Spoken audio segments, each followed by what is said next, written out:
Wait lang.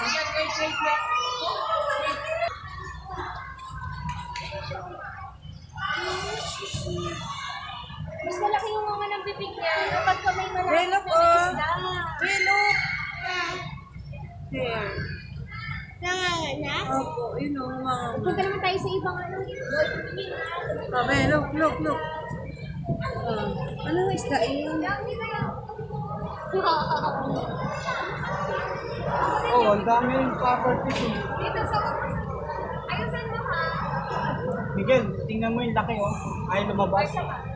Parang snake doon oh, sa gilid oh. Miguel, tingnan mo yun oh, Miguel. Yun oh. Ayun na. Ay lumabas. Yan. Oh, laki Tingnan yan. mo ba? Miguel, tingnan mo yun oh, yung nasa gilid oh. Yun oh. Malaki yung mouth niya, yung ano kapag ka may fish. Ayan.